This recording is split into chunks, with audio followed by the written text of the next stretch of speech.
Bumper voting हुई है। Voting के आंकड़े हम लगातार आपको बता रहे हैं। 72% और 60% के करीब मतदान महाराष्ट्र में होता हुआ नजर आ रहा है और हमारा एग्जिट पोल अब से कुछ ही देर में आपके लिए हम पहले रुझान लेकर हाजिर होंगे। किस तरह से इस एग्जिट पोल की पूरी प्रतिक्रिया रही है, क्या कुछ हमने प्रोसेस अपनाया है, वो भी हम आपको बताएंगे। हरियाणा में करीब 70% जो है उससे ज्यादा मतदान हुआ है। महाराष्ट्र में 55% से ज्यादा लोगों ने वोट डाला है। सबसे पहले हम आपको दिखा रहे हैं दोनों ही राज्यों का सबसे सटीक एग्जिट पोल।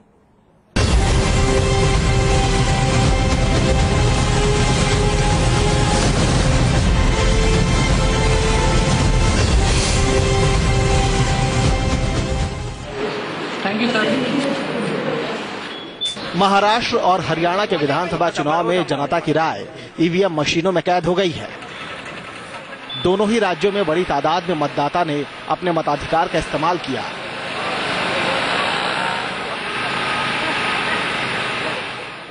महाराष्ट्र और हरियाणा के चुनावी समर में सियासत के दिग्गजों की साख दांव पर लगी है और इन दोनों चुनाव के नतीजों से पहले न्यूज नेशन आपके सामने लेकर आया है सबसे सटीक अनुमान। न्यूज नेशन आपके सामने लेकर आया है महाराष्ट्र और हरियाणा में 2014 की महाभारत का एग्जिट पोल। हम आपको बता दें कि महाराष्ट्र के एग्जिट पोल का सैंपल साइज 5000 है और हरियाणा का 3000 से ज्यादा। महाराष्ट्र की 130 और हरियाणा की 50 सीटों पर न्यूज नेशन ने एग्जिट पोल कर समझा है जनता का मिजाज। आज विधानसभा चुनाव पर न्यूज नेशन की महा कवरेज में देखिए 2014 का सबसे सटीक एग्जिट पोल और समझिए कौन जीत सकता है महाराष्ट्र का महाभारत और किसके हाथ लगेगी हरियाणा में जीत। Team news nation. तो सबसे सटीक एग्जिट पोल हम आपके सामने पेश करने जा रहे हैं। हम आपको बताने जा रहे हैं कि दरअसल किसकी सरकार बनती दिखाई दे रही है। हम अपने दर्शकों के सामने ये स्पष्ट कर दें, हमारा सैंपल साइज तकरीबन 6000 है और हमने 110 विधानसभा कंस्टिट्यूएंसीज में महाराष्ट्र में ये सैंपल साइज लोगों से बातचीत की है। इसके साथ साथ ये भी हम आपको बता दें, जो आंकड़े अभी हम आपके सामने पेश करने जा रहे हैं ये दोपहर 3 बजे तक की पोलिंग के आधार पर ये आंकड़े आपके सामने पेश कर रहे हैं। हम एक रिवाइज्ड डेटा आपके सामने पेश करेंगे जो हम रात तकरीबन 8 बजे पेश करेंगे आपके सामने, जब मुकम्मल तस्वीर यानी कि शाम 6 बजे तक की पोलिंग की तस्वीर सामने आती दिखाई देगी और उस डेटा को हम आपके सामने पेश करेंगे। यानी कि शुरुआती डेटा है जो अभी हम आपके सामने पेश करने जा रहे हैं। तो आइए हम आपके सामने पेश करें कि आखिरकार हमारे एग्जिट पोल के हिसाब से महाराष्ट्र में किसकी सरकार बनती दिखाई दे रही है। तो इसके लिए सबसे पहले जानना जरूरी है कि वोट शेयर किस तरीके से बढ़ता हुआ दिखाई दे रहा है और क्या महाराष्ट्र में भारतीय जनता पार्टी सबसे बड़ी पार्टी के तौर पर उभरती हुई दिखाई दे रही है। आइए आपके सामने हम ये आंकड़े पेश करें। सबसे पहले हम आपको यह बताना चाहेंगे कि भारतीय जनता पार्टी ऐसा लगता है कि अपने आप में चीजों को आगे बढ़ाती दिखाई दे रही है। अभी थोड़ी देर में यह ग्राफिक लोड होता दिखाई देगा और उसके बाद फिर हम आपको बताएंगे कि दरअसल भारतीय जनता पार्टी जो कि 2014 के लोकसभा के चुनावों में उसे अगर आप असेंबली की तरफ प्रोजेक्ट करते हुए दिखाई दे तो 2014 में 28% मतदान वोट शेयर जो जिसे कहते हैं वो भारतीय जनता पार्टी के पक्ष में गया था और कुछ ऐसे ही नतीजे अभी हमारे सामने आते दिखाई दे रहे हैं। अभी आप अपने स्क्रीन पर देख रहे हैं 29% vote share Bharatiya Janata party गठजोड़ के खाते में जाता हुआ दिखाई दे रहा है। उसके सहयोगी यानी कि शिवसेना के खाते में 21% वोट शेयर जाता हुआ दिखाई दे रहा है। ये अभी 3 बजे तक के पोलिंग के आधार पर ये एग्जिट पोल के रुझान हम आपके सामने पेश कर रहे हैं और इसके आधार पर ये आपको बता सकते हैं कि 2014 के हिसाब से अगर देखें कंपैरेटिव तो उसमें भी यही दिख रहा था, यानी कि 21% वोट शेयर शिवसेना के खाते में जाता हुआ दिखाई दे रहा था। कांग्रेस के खाते में 18% लोगों का वोट शेयर जाता दिख रहा है। एनसीपी के खाते में 14, एमएनएस के खाते में 4 और अन्य के खाते में 14। यानी कि कुल मिलाकर जो स्थिति बनती हुई दिखाई दे रही है दरअसल वो ये है कि भारतीय जनता पार्टी सबसे बड़ी पार्टी के तौर पर यहां उभरती हुई दिखाई दे रही है। यानी कि जो नारा बुलंद किया जा रहा था वो नारा यहां स्पष्ट होता दिखाई दे रहा है। श्याम जाजू जी, हमारे एग्जिट पोल के हिसाब से वोट शेयर में महाराष्ट्र में सबसे ज्यादा वोट अगर किसी पार्टी को मिलता दिख रहा है तो वो है भारतीय जनता पार्टी। क्या आप मानते हैं कि इसके आधार पर आप सरकार बना पाएंगे? निश्चित रूप से लोकसभा में हमने 28% वोट मिलाए थे। इस बार 1% वोट हमारा बढ़ा है और बाकी सब वोटों में आपस में डिवीजन ज्यादा हुआ है। लोकसभा में पैरेलल थी, गठबंधन था दोनों का, एनसीपी का और आई कांग्रेस का था और शिवसेना और बीजेपी का था जी। अब बाकी सब वोटों में आपस में डिवीजन हो रहा है और हमारा 1% वोट बढ़ रहा है। तो निश्चित रूप से इसके आधार पे हम कह सकते हैं कि सिंगल लार्जेस्ट पार्टी के रूप में हमारी सरकार महाराष्ट्र में बन रही है। चलिए, तो हम आपके इस विश्वास पर थोड़ा सा हम आपको कॉमा लगा रहे हैं, फुल स्टॉप नहीं, क्योंकि सीट प्रोजेक्शन अब हम आपके सामने पेश करने जा रहे हैं। आइए अब आपको दिखाते हैं कि जो वोट शेयर सामने निकल कर आया उसके आधार पर सीट प्रोजेक्शन महाराष्ट्र में क्या बनता हुआ दिखाई दे रहा है। अपने दर्शकों को हम एक बार फिर कह दें, ये आंकड़े दोपहर 3 बजे तक के पोलिंग के आधार पर हैं। इसका रिवाइज डेटा हम रात में 8 बजे आपके सामने पेश करेंगे। यह शुरुआती रुझान है जो एग्जिट पोल के हिसाब से, जिसका प्रोजेक्शन अभी हम आपके सामने पेश कर रहे हैं। तो अगर हम सीटों के आधार पर देखें तो महाराष्ट्र में ऐसा लगता है कि भारतीय जनता पार्टी सबसे बड़ी सीट के पार्टी के तौर पर उभर कर सामने आ सकती है। 120 से 126 सीटें भारतीय जनता पार्टी के खाते में जाती हुई दिखाई दे रही हैं। भारतीय जनता पार्टी ने 250 से ज्यादा उम्मीदवार खड़े किए हैं और उसमें से 120 से 126 सीटें भारतीय जनता पार्टी के खाते में जाती हुई दिखाई दे रही हैं। उसके साथ साथ शिवसेना के खाते में 59 से लेकर 65 सीटें जाती हुई दिख रही हैं। कांग्रेस के खाते में 37 से 43 सीटें जाती हुई दिखाई दे रही हैं और एनसीपी के खाते में 33 से 39 सीटें जाती हुई दिखाई दे रही हैं। एमएनएस के खाते में 5 से 11 सीटें जाती हुई दिख रही हैं और अन्य के खाते में 15 से 21 सीटें जाती हुई दिखाई दे रही हैं।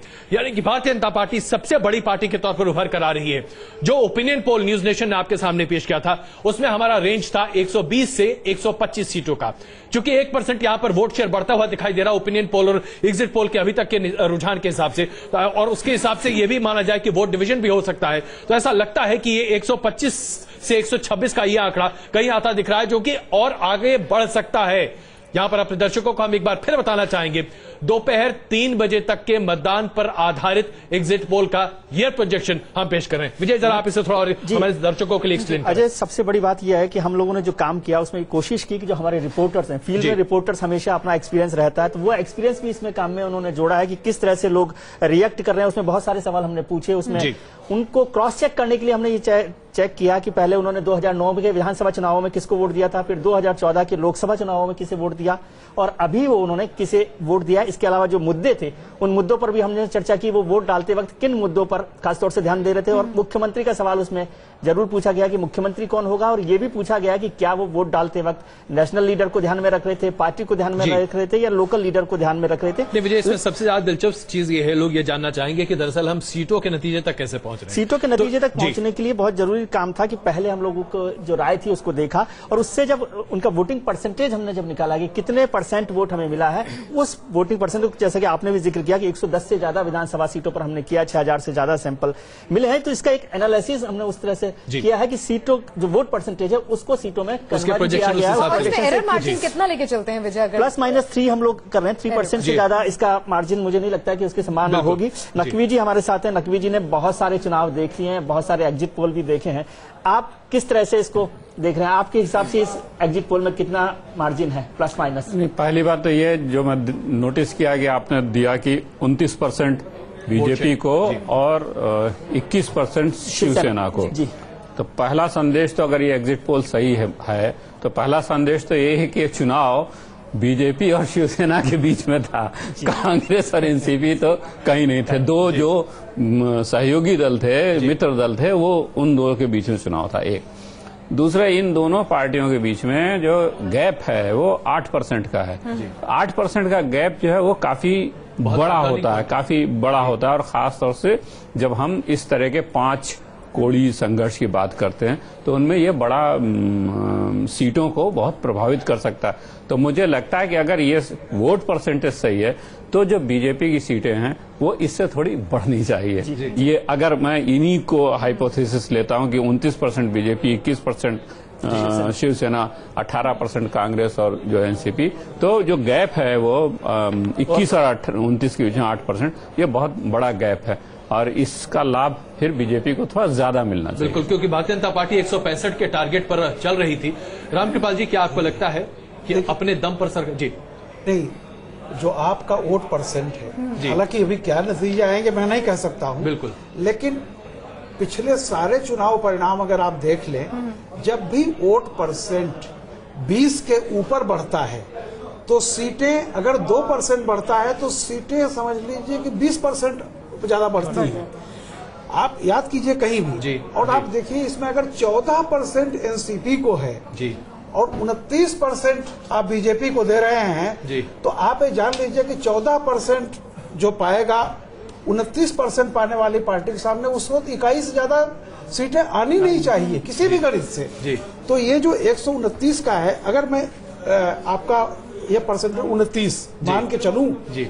और जो बाकी रेशियो है जिन पार्टीज को आप दे रहे हैं तो निश्चित तौर पर बीजेपी अपने बूते क्लियर कट मेजोरिटी लाती हुई दिख रही है।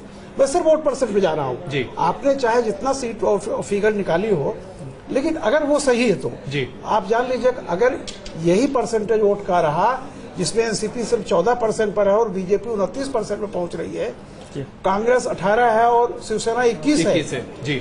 तो आप निश्चित जान लीजिए कि 140 प्लस सीटें आ रही है बीजेपी को, अगर ये है तो। बिल्कुल हमने जैसा कि अपने दर्शकों के सामने कहा कि ये दरअसल अभी तक के आंकड़े हैं, जो कि 3 बजे तक के आंकड़े हैं। पूरा जो एक विस्तृत तस्वीर है, मुकम्मल तस्वीर हम रात में 8 बजे आपके सामने पेश कर पाएंगे। जाहिर सी बात है 29% वोट शेयर के हिसाब से भारतीय जनता पार्टी बहुत कम भी तो 135 या फिर अगर उस रेंज को लेकर चले तो 135 से लेकर 155 तक के बीच में आती हुई दिखाई देगी। ये प्रोजेक्शन आता हुआ दिखाई देगा, लेकिन ये तस्वीर हम शायद पूरे तरीके से पुख्ता तरीके से आपके सामने रात 8 बजे पेश कर सके। लेकिन अभी तक की जो सबसे बड़ी खबर है वो ये कि भारतीय जनता पार्टी सबसे बड़ी पार्टी के तौर पर महाराष्ट्र में उभर रही है।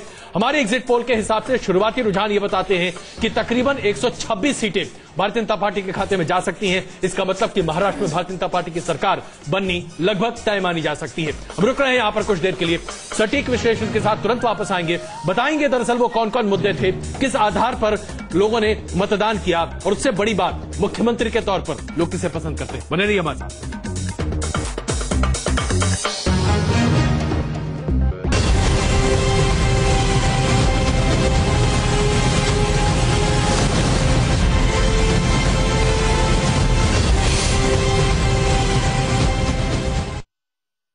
न्यूज नेशन पर हम आपके सामने पेश कर रहे हैं महाराष्ट्र का एग्जिट पोल। ये शुरुआती रुझान है, दरअसल 3 बजे तक के वोटिंग पैटर्न के आधार पर ये एग्जिट पोल हम आपके सामने पेश कर रहे हैं। तो आइए आपको एक बार फिर से आंकड़े हम बता दें क्या होता हुआ दिखाई दे रहा है महाराष्ट्र में और किसकी बन सकती है वहां पर सरकार। सबसे पहले हम आपके सामने वोट शेयर पेश कर दें कि आखिरकार किस पार्टी को कितना वोट मिलता हुआ दिखाई दे रहा है।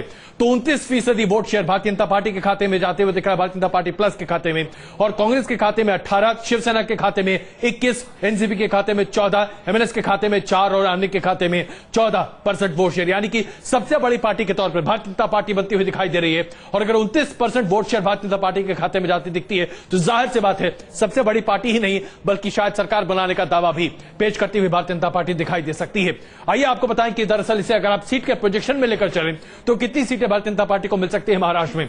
120 से 126 सीटें महाराष्ट्र में भारतीय जनता पार्टी को मिल सकती हैं।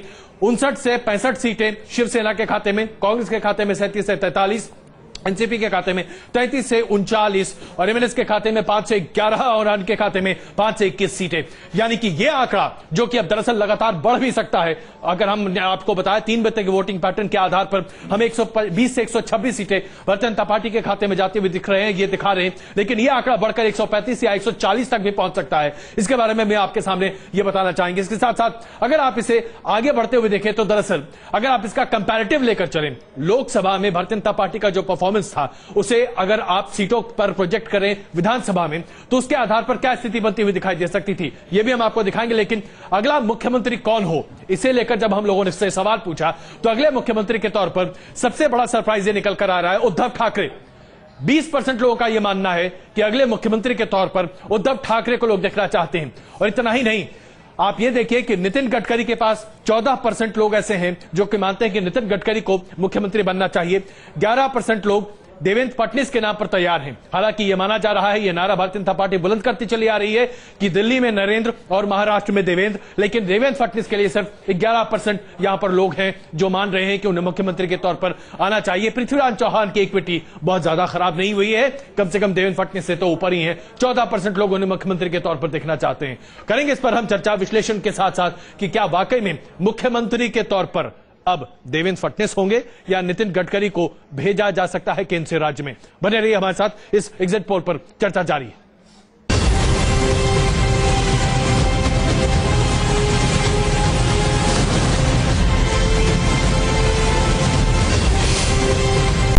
हम लगातार आपके सामने पेश कर रहे हैं न्यूज नेशन के एग्जिट पोल के आंकड़े, और इसके आधार पर हमने अभी आपके सामने बताया कि किस तरीके से महाराष्ट्र में भारतीय जनता पार्टी सबसे बड़ी पार्टी के तौर पर उभर रही है, और ऐसे में उसकी सरकार बनने के रास्ते में बहुत ज्यादा अवरोध आते हुए नहीं दिखाई दे रहे। आइए आपको एक बार फिर से दिखाएं कि न्यूज नेशन का एग्जिट पोल दरअसल भारतीय जनता पार्टी को कितना वोट प्रतिशत देता हुआ दिखाई दे रहा है, और उसके साथ साथ अगर इस वोट प्रतिशत को आप सीटों में तब्दील करते हैं तो यह आंकड़ा कहां तक आकर दिखाई देता है। तो आइए सबसे पहले आपके सामने पेश करें कि महाराष्ट्र में आंकड़े किस तरीके से बनते हुए दिखाई दे रहे हैं।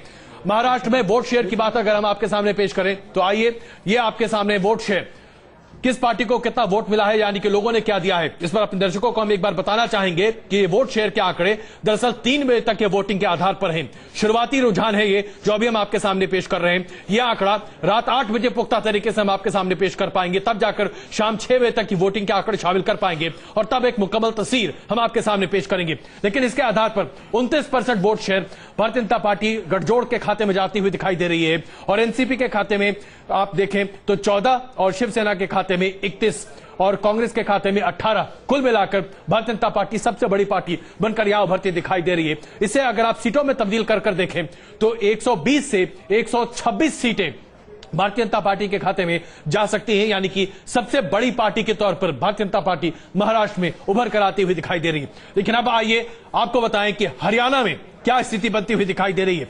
आइए अब आपके सामने हरियाणा के आंकड़े आपके सामने हम पेश करते हैं, और हरियाणा में दरअसल क्या भारतीय जनता पार्टी अपना महाराष्ट्र के परफॉर्मेंस को दोहरा सकती है। अपने दर्शकों को हम एक बार फिर बताना चाहेंगे, ये दोपहर 3 बजे तक के आंकड़ों के आधार पर ये एग्जिट पोल हम आपके सामने पेश कर रहे हैं। वोट शेयर कितना है, यानी कि हरियाणा में भी सारे गठजोड़ टूट चुके थे, हर पार्टी अपने दम पर चुनाव लड़ती दिखाई दे रही थी। ऐसे में भारतीय जनता पार्टी यहां पर कितनी बड़ी पार्टी बनकर उभर रही है। 32% vote share Bharatiya Janata party का हरियाणा में बनता हुआ दिखाई दे रहा है, जो कि अपने आप में अप्रत्याशित है अभी तक।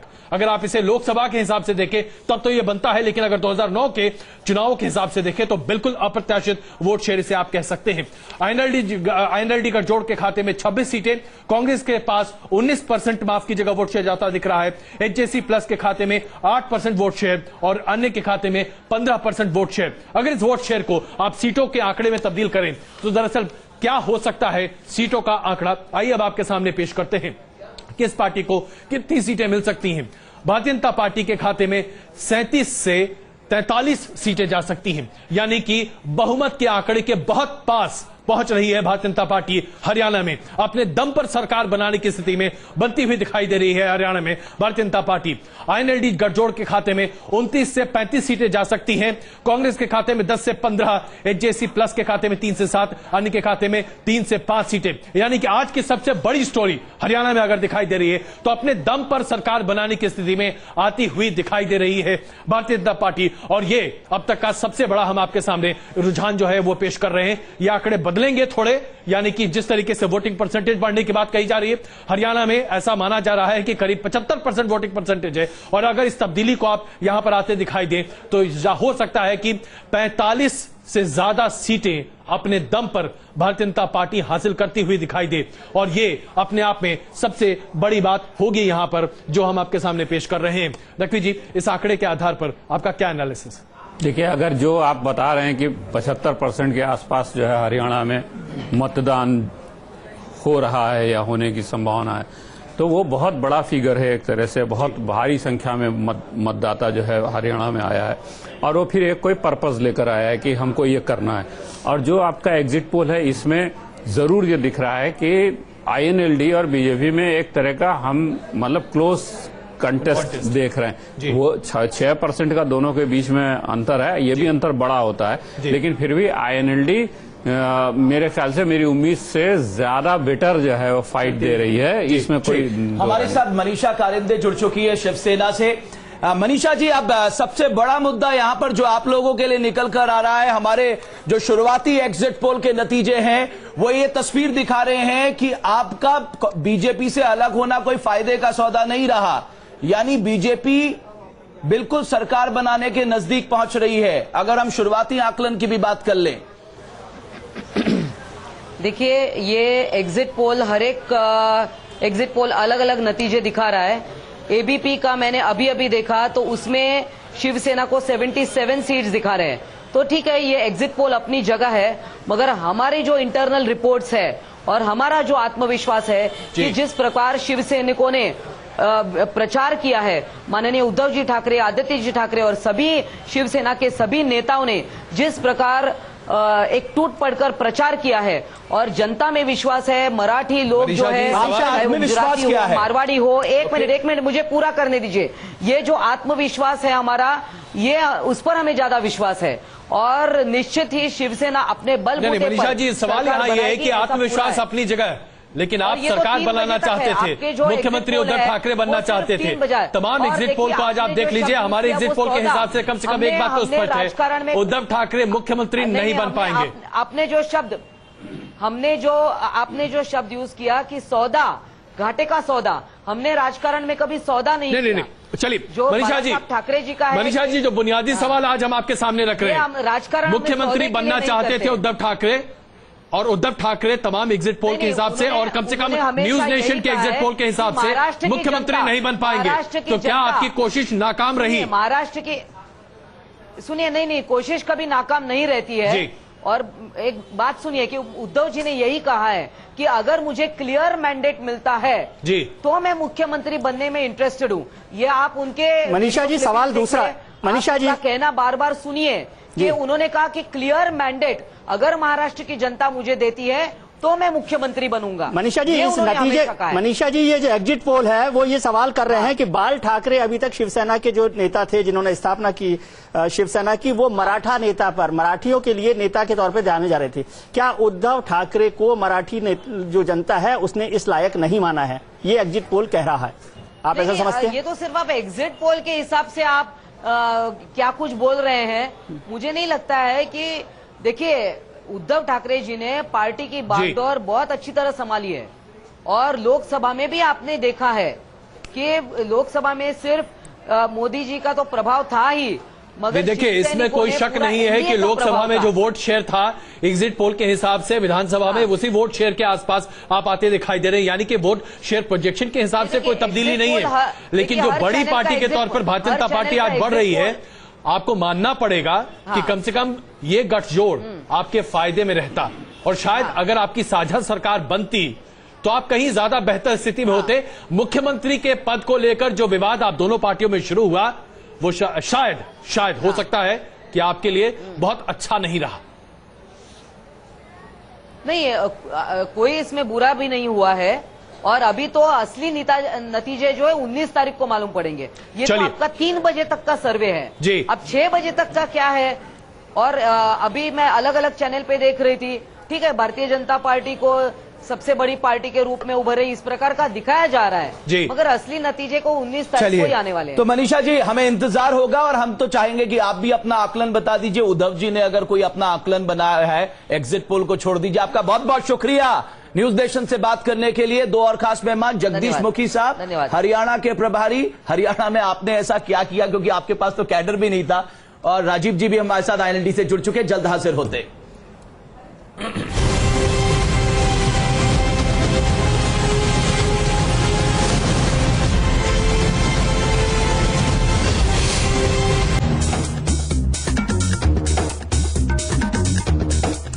तो महाराष्ट्र और हरियाणा के एग्जिट पोल, न्यूज नेशन के जो सटीक एग्जिट पोल हैं, वो तस्वीर हमने सामने रखी है। भारतीय जनता पार्टी सबसे बड़े राजनीतिक दल के तौर पे उभर रही है, लेकिन यह कहना कि साहब सरकार बना लेगी अब तक मुश्किल है। प्लान ए के मुताबिक भारतीय जनता पार्टी सबसे बड़े राजनीतिक दल के तौर पे न सिर्फ महाराष्ट्र में बल्कि हरियाणा में, यानी कुलदीप बिश्नोई को झटका देना फायदेमंद सौदा रहा, शिवसेना से अलग होना फायदेमंद सौदा रहा। जगदीश मुखी जी, प्लान ए तो समझ में आ गया, हमारे भी आपके प्लान बी क्या है आपका? मान लीजिए सत्ता के नजदीक आप पहुंच गए, कोई तो प्लान भी आप लोगों के दिमाग में चल रहा होगा, आप हरियाणा का बता दीजिए।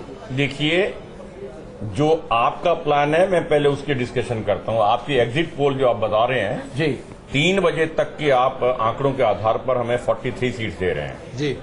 अगले 2 घंटे के अंदर कितना ब्रिस्क पोलिंग हुआ उसको शायद नजरअंदाज कर रहे हैं आप, लास्ट नजरअंदाज नहीं कर रहे हम 3 बजे तक मुकेश जी, हम ये 3 बजे तक का डेटा अभी आपके सामने पेश कर रहे हैं। रात में 8 बजे पूरी मुकम्मल तस्वीर। तो फिर आपकी ये आंकड़ा जो है स्वयं आप फुल मेजोरिटी में दे देंगे, हमें कहने की जरूरत नहीं। हमने आपके सामने आपको मेजोरिटी हमने आपसे कहा कि आप मेजोरिटी के पास पहुंच रहे हैं। भाई 44 के पास पहुंच गए तो 45-46 पर तो आप सरकार बना ही लेंगे, उसके बारे में बात नहीं हो रही। मैं अभी आप पूछ रहे थे महाराष्ट्र की महिला से, मेरे से पूछे, मैं बताता हूँ हमारा भी। आप हरियाणा का बता दीजिए ना, हरियाणा के 4 से लेके आप 45 तक पहुंच रहे। सर कुछ तो 46 पर तो आप सरकार बना ही लेंगे, उसके बारे में बात नहीं हो रही। मैं अभी आप पूछ रहे थे महाराष्ट्र की महिला से, मेरे से पूछे, मैं बताता हूँ हमारा भी। आप हरियाणा का बता दीजिए ना, हरियाणा के 4 से लेके आप 45 तक पहुंच रहे। सर कुछ तो आपने हरियाणा में किया होगा। 45 का नहीं पहुंचे, we are going to touch 60। तो वही तो पूछ रहा, क्यों? अच्छा मुखी साहब, ऐसा क्यों? ये अप्रत्याशित बदलाव कैसा? रमेश का बुनियादी सवाल क्यों? आपके पास कैडर नहीं है वहां पर। मैं आपको बताता हूं, वहां हरियाणा की राजनीति में पिछले 20 साल से जिन लोगों का शासन रहा है, किसी भी पार्टी का मुख्यमंत्री रहा हो, उनकी जो नीतियां रही हैं, उससे एक ऐसा आभास आया हरियाणा के अंदर कि बाकी लोगों का उसके अंदर एक शोषण हुआ है, अलग अलग कम्युनिटीज का। सर एक के तो सहयोगी आप भी रहे आईएनएलडी के। वहां जो इनकम्बेंसी थी वो केवल मात्र रूलिंग पार्टी के खिलाफ नहीं थी, व्यक्ति विशेष जो चुने हुए होते हैं उनके खिलाफ नहीं थी। क्या ये इलेक्शन जाट बनाम गैर जाट ज्यादा रहा, और क्या इसमें भारतीय जनता पार्टी गैर जाट? आपने देखा होगा पिछले चुनावों के अंदर जी हमारा समझौता हाजका के साथ था जी, उन्होंने इस बात को हवा दी जी। भारतीय जनता पार्टी ने कभी कास्ट की बात नहीं की है, हमने कभी भी ये बात नहीं की, उन्होंने की है। उसके कारण ये मिल रहा था, तगमा हमारे ऊपर भी लग रहा था, और हमारा समझौता टूटने के कारण मैं समझता हूँ वो दाग हमारे पर लगता है, यदि उनके कारण वो भी खत्म हो गया और हमारी इमेज और ज्यादा इंप्रूव हुई है। पूरे हरियाणा के अंदर हर वर्ग के 36 जो बिरादरियां उन सब के अंदर एक्सेप्टेंस भारतीय जनता पार्टी की। ऐसा मैंने सुना था कि बीजेपी में तो ज्यादातर लोग आपको देख रहे थे कि दिल्ली के मुख्यमंत्री के तौर पर आप यहाँ स्टूडियो में पहुंचने वाले हैं, लेकिन आप हरियाणा के प्रभारी के तौर पर यहाँ पहुंचे हैं, तो आप हरियाणा का मुख्यमंत्री बनाने के नाते बाद में आएंगे। हरियाणा के मुख्यमंत्री के नाते हरियाणा के ये तो अच्छी खबर है। हरियाणा के मुख्यमंत्री कौन बना रहे हैं आप? उसके प्रभारी हैं आप, तो उसका नाम बता जाइए आज। तो आप नाम तो मैं बताने की स्थिति में नहीं हूं इस स्टेज पे, किंतु इतना आप सत्य मानिएगा कि भारतीय जनता पार्टी का नॉन चेहरा ही आपको सर राज्य से होगा, केंद्र से होगा? राज्य से ही होगा। चलिए, तो बहुत बड़ी बात जो कि अभी एक तरह से हम ये कह सकते हैं कि ब्रेकिंग न्यूज पर ये कहा जा सकता है। हरियाणा के प्रभारी है जगदीश मुखी जी, और उनका कहना है कि भारतीय जनता पार्टी का ही उम्मीदवार मुख्यमंत्री के तौर पर हरियाणा में होगा, तमाम एग्जिट पोल के हिसाब से, और राज्य से होगा, केंद्र से। तो यानी कि कुल मिलाकर स्थिति यह बनती दिख रही कि भारतीय जनता पार्टी मान रही है कि कम से कम 50 सीटें मिलनी चाहिए। अभी हमने जो सामने रुझान आपके सामने रखा है उसके हिसाब से 44 तक यह आंकड़ा आता हुआ दिखाई देता है। कुछ देर बाद जब ये पुख्ता आंकड़ा आपके सामने आएंगे तो हम बात करेंगे। साथ साथ हमारे साथ राजीव जी भी हैं। क्या आईएनएलडी वाकई में अपने सपने को पूरा नहीं कर पाएगी? इस पर करेंगे चर्चा, बने रहिए हमारे साथ।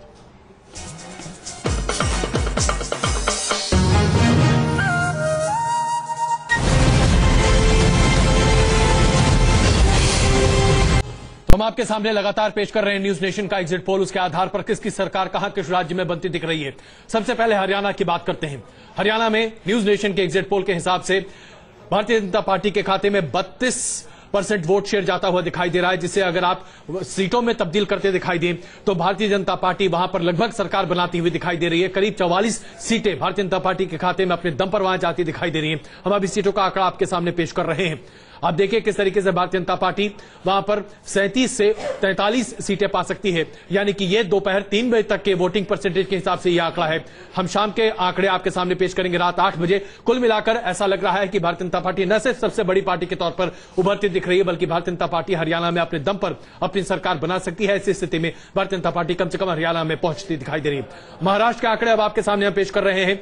न्यूज नेशन का यह एग्जिट पोल जो दोपहर 3 बजे तक वोटिंग जो हुई है उसके आधार पर यह प्रोजेक्शन है 29% vote share Bharatiya Janata party गठजोड़ के खाते में जाता हुआ दिखाई दे रहा है, जिसे अगर सीटों में आप तब्दील करें तो 120 से 126 सीटें भारतीय जनता पार्टी को अपने दम पर मिल सकती हैं। सबसे बड़ी पार्टी के तौर पर भारतीय जनता पार्टी महाराष्ट्र में उभरती दिख रही है। और अगर इसे हम रियल टाइम प्रोजेक्शन के हिसाब से देखें तो यह आंकड़ा भी यानी कि बहुमत के पास पहुंचता हुआ दिखाई देगा। अपने दम पर भारतीय जनता पार्टी महाराष्ट्र में भी बहुमत की सरकार बनाती हुई दिखाई दे सकती है। यानी दोनों राज्यों में न्यूज नेशन के एग्जिट पोल के आधार पर यह कहा जा सकता है कि भारतीय जनता पार्टी अपने दम पर महाराष्ट्र और हरियाणा में सरकार बनाती हुई दिखाई दे रही है। हम रुक रहे हैं यहां पर कुछ देर के लिए तमाम विश्लेषण के साथ कि आखिरकार भारतीय जनता पार्टी ने ऐसा कौन सा जादू किया है, कौन सी जादुई छड़ी है जो नरेंद्र मोदी जहां जाते हैं वहां हिलाते हैं और वोट लेकर चले आते हैं। करेंगे इस पर चर्चा, बने रहिए हमारे साथ।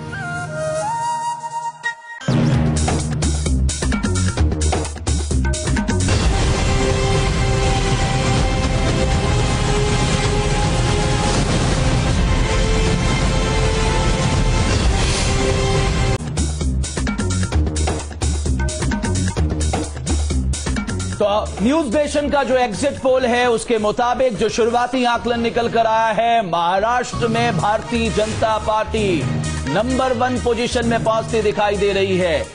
वही हाल हरियाणा में भी भारतीय जनता पार्टी का है, यानी नरेंद्र मोदी का मैजिक एक बार फिर महाराष्ट्र और हरियाणा में काम करता दिखाई दिया है। 120 से 126 के आसपास बीजेपी महाराष्ट्र में बढ़त बनाती दिखाई दे रही है। हम आपको फिर बताते हैं 3 बजे का जो प्राथमिक आकलन है न्यूज नेशन का उसके मुताबिक है। रात 8 बजे जब अब आपको पूरी तस्वीर जो 6 बजे तक का वोट परसेंट है उसकी पूरी तस्वीर आपके सामने रखेंगे तो शिवसेना को 59 से 65 सीटों के आसपास सीटें मिलती दिखाई दे रही है। तो महाराष्ट्र में शिवसेना दूसरी नंबर की पार्टी और हरियाणा में इंडियन नेशनल लोक दल दूसरी बड़ी पार्टी बन के उभर सकती है, यानी कांग्रेस को भारी नुकसान होता दिखाई दे रहा है। महाराष्ट्र में उसके 15 साल का शासन, हरियाणा में उसके 10 साल के शासन को एक तरह से जनता ने नकार दिया है और जो उसका अपना वोट है वो बचाने में नाकाम रही है। और इस ट्रेंड से लग रहा है कि ज्यादातर वोट जो है वो बीजेपी के खाते में जाता दिखाई दे रहा है। हरियाणा की तस्वीर किस तरह से बनती दिखाई दे रही है, जल्दी से आइए नजर डाल लेते हैं। भारतीय जनता पार्टी के खाते में हरियाणा में 37 से 43 सीट यानी सरकार बनाने के नजदीक बीजेपी पहुंचती दिखाई दे रही है। इंडियन नेशनल लोक दल 29 से 35 के बीच में, कांग्रेस पार्टी 10 से 15 यानी एक बड़ा जबरदस्त नुकसान कांग्रेस को यहां पर होता दिखाई दे रहा है। हरियाणा जनहित कांग्रेस 3 से 7 और अन्य के खाते में 3 से 5 सीटें जाती दिखाई दे रही है। वोट प्रतिशत के लिहाज से भी हम आपको बताएंगे ये तस्वीरें। राजीव जी, आपके पास एक वोट बैंक था, वो हमारी तस्वीर दिखा रही है, वोट बैंक आपने कायम रखा है क्योंकि सीटों के लिहाज से भी दिख रहा है। पर सर जो कांग्रेस को नुकसान हुआ है वोट का वो बीजेपी को मिला, आपको नहीं मिला। देखिए बहुत दिलचस्प सी बात है। हम बहुत उत्साहित हैं इस एग्जिट पोल को देखकर और आप ये भी सोचेंगे कि हम उत्साहित क्यों हैं। आपके होने से क्या चौटाला जी उत्साहित हैं? मैं आपको बताता हूं कि हम उत्साहित क्यों हैं। क्योंकि जब हमें 13 सीटें दिखाई जाती हैं तो हमारी 30 सीटें आती हैं। जिस तरीके से घड़ी को कई लोग पीछे 10 मिनट 20 मिनट पीछे करके रखते हैं और उन्हें अंदाजा होता है कि मुझे कितना पहले और कितना बाद में चलना है, इसी तरीके से आपके एग्जिट पोल देखकर हमें अंदाजा हो जाता है। आपके घड़ी किसी ने पीछे नहीं किया है। अंदाजा हो गया कि आज हम 50 क्रॉस करने वाले हैं। नारा दिया था यदि यही बीजेपी वाले को क्या होगा, भारी वोट चौटाले को। अब पिछली बार का आप उठा के देखिए, कांग्रेस को लगभग 60 सीटें दिखाई गई थी और 40 पे रह गई। भारतीय जनता पार्टी को 37 सीटें दिखा रहे हैं तो कितने पे रहने वाले हैं उसका भी गुणा। राजीव जी, यदि आपको दूसरी बात, आप इनेलो को दिखा रहे हैं 13 से 13 दिखाई तो 30 थे, अब हमारे को दिखाते हैं 37, तो आप अंदाजा लगाइए +20 कर दीजिए। राजीव जी, आपका उत्साह और जो ये एग्जिट पोल है उसमें 29 से 35 सीटें मिल रही है INLD को और आपका उत्साह उससे भी ज्यादा है, तो क्या हरियाणा में करप्शन इशू नहीं है? जिसका लीडर जेल जा रहा हो करप्शन पे, उसको पार्टी बात है। मेरी अभी किसी से चर्चा हो रही थी और मैंने उनसे पूछा जो आप एग्जिट पोल निकाल कर लाते हैं वो किस आपके पैरामीटर्स क्या हैं, तो उन्होंने वो पैरामीटर्स बताए जो पूरे देश में आप कहीं पर भी दे देंगे तो पूरा देश ही। हम एग्जिट पोल के पैरामीटर्स में नहीं जाते। राजीव जी, जो इन्होंने पूछा चौटाला साहब के जो करप्शन का मामला है उसका फायदा आपको मिला या नुकसान हुआ, बस इतना बता दीजिए। देखिए मैं आपको बताना चाहता हूं, करप्शन हरियाणा प्रदेश में, करप्शन गुजरात में, मध्य प्रदेश में, हर जगह पे है और पूरी तरीके से है। गुजरात में भी लोग कन्विक्ट हुए हैं, मंत्री रहकर भी कन्विक्ट हुए हैं। चलिए हम ऐसा करते हैं राजीव जी, आपको अगर ऐसा लगता है, मैं एक सेकंड यहाँ पर आपको रोकना चाहूंगा। अगर आपको ऐसा लगता है कि भ्रष्टाचार वाकई में मुद्दा नहीं है, तो अभी हमने जो अपने तमाम रिस्पोंडेंट से 6000 मैंने आपको ये नहीं कहा मुद्दा नहीं है, मैंने कहा मुद्दा आप जिस तरीके से उसे कालीन के नीचे डालने की कोशिश कर रहे हैं, आइए हम आपको ये दिखाएं कि दरअसल आंकड़े क्या प्रदर्शित कर रहे हैं। हमने लोगों से पूछा था कि भाई आपके लिए सबसे महत्वपूर्ण मुद्दा क्या है, किस मुद्दे के आधार पर आप वोट देने के लिए जा रहे हैं। हम आपको ये आंकड़ा हरियाणा का पहले आपके सामने पेश करना चाहेंगे। हरियाणा में लोगों ने कहा 26% लोगों यानी कि 27% दरअसल लोगों का मानना था कि महंगाई सबसे बड़ा मुद्दा है जिसके आधार पर उन्होंने वोट देना पसंद किया है। दूसरा बड़ा मुद्दा जिसे लेकर लोग वहां पर वोट देने जा रहे थे, 23% लोग का मानना है कि भ्रष्टाचार एक ऐसा मसला है जिसकी वजह से इस बार के चुनाव में वो गए हैं। यही हाल महाराष्ट्र में भी है। महाराष्ट्र में जब हम लोगों से पूछा, वहां पर भी महंगाई सबसे ज्यादा करीब 25.5% लोगों के लिए वो प्रभावित करता दिख रहा था। दूसरा बड़ा मसला महाराष्ट्र में भी भ्रष्टाचार, 19% लोग वहां पर मान रहे थे।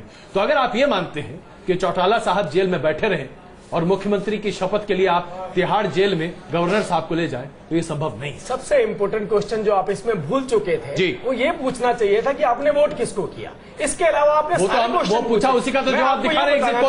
जब आप when you get into this कि आपने वोट किसको किया, तो मुझे लगता है चलिए आप अपना आकलन बता दीजिए। देखिए मेरा आकलन ये है, मैं बिल्कुल, क्योंकि अब कोई हम कैंपेनिंग नहीं कर रहे हैं और ना ऐसी कोई बात करेंगे जो बिल्कुल आउट ऑफ द वे जाके हो। मेरा आकलन यह है कि इंडियन नेशनल लोकदल को 42 से 48 के बीच में कहीं पर भी, यानी 19 तारीख तक खुश रहने का जुमला है। मैं नहीं, ये आप वो आपको किसको, चलिए, लेकिन आपके आकलन कर रखा है। हम जानते हैं कि मुखी साहब इसका जवाब देना चाहेंगे। मुखी साहब देखिए, आंकड़े इनके सही माने तो बाकी पार्टियों का क्या होगा जी।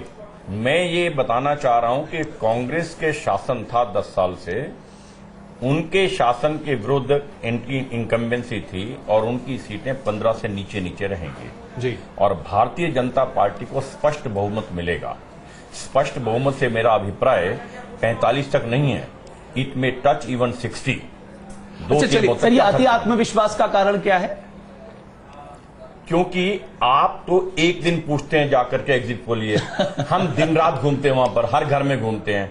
हमारा वो है आंकड़ा, हम जो हर व्यक्ति से बात करते हैं स्टेट लीडरशिप से लोग कंफ्यूज हैं, स्टेट में जो उसके आधार पर हम बतला रहे हैं, जो हमारा अपना तंत्र है उसके आधार पर जो हम काम करते हैं। मुखी साहब, अब यहाँ पर एक बहुत बड़ा मसला है। हमने जो लोगों से पूछा, 6000 लोगों से हम बात की, हमने बहुत बड़े आंकड़े, सैंपल साइज हमारा नहीं है, लेकिन उसके आधार पर महंगाई और भ्रष्टाचार, दो दानव, और हर कोई इससे निजात पाना चाहता है। जाहिर सी बात है, केंद्र में सरकार है, आपके 100 दिन के अच्छे दिन आ रहे हैं, उसके कितने अच्छाई आ रही है उस पर हम बाद में कभी चर्चा करेंगे। लेकिन आज जब आप लोगों के सामने जा रहे थे, तो आपके पास वोट मांगने का आधार क्या था? क्या इन दोनों से मुकाबला या जाट वर्सेस नॉन जाट?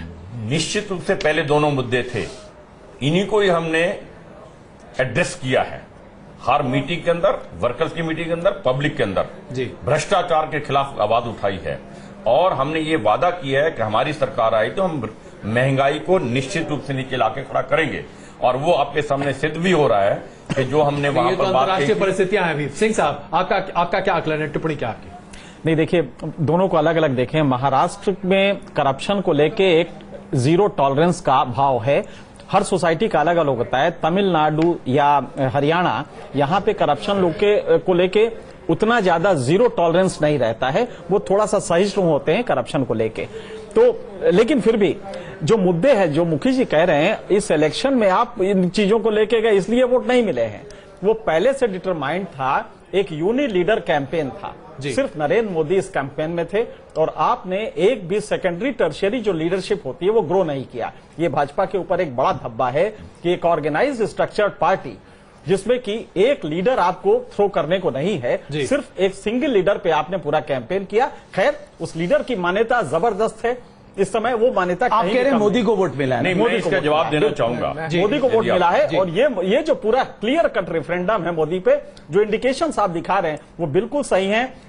महाराष्ट्र को अगर आप ले तो 5 कॉर्नर कंटेस्ट था, नॉर्मली जो साइकोलॉजिकल एनालिसिस होती है उसमें 5 कॉर्नर कंटेस्ट में अवेलेबिलिटी पॉइंट करीब 25। सर लेकिन ये पार्टी के लिए एक चिंता का विषय है कि एक व्यक्ति के नाम पे आप कब तक वोट मांगेंगे, वो व्यक्ति कब तक आपको जिताते रहेगा, आपका काडर कहाँ है, आपकी आइडियोलॉजी कहाँ पर है, आपके कार्यकर्ता कहाँ पर है, आपके बूथ लेवल कार्यकर्ता कहाँ पर है। कब तक की बात नहीं, ये तो बिगिनिंग है अभी। कब तक क्या पहुंच गए आप? मैं आपके सामने ये बतलाना चाह रहा हूं कि ये जो आप इशारा कर रहे हैं कि हमने चीफ मिनिस्टर कैंडिडेट प्रोजेक्ट नहीं किया तो ऐसी बात कर रहे हैं, मैं आपकी जानकारी में लाना चाहता हूं। कम से कम 1.5 दर्जन ऐसे इंस्टांसेस मैं आपको कोट कर सकता हूं जो भारतीय जनता पार्टी ने अपने कैंडिडेट डिक्लेयर करके चुनाव नहीं लड़ा।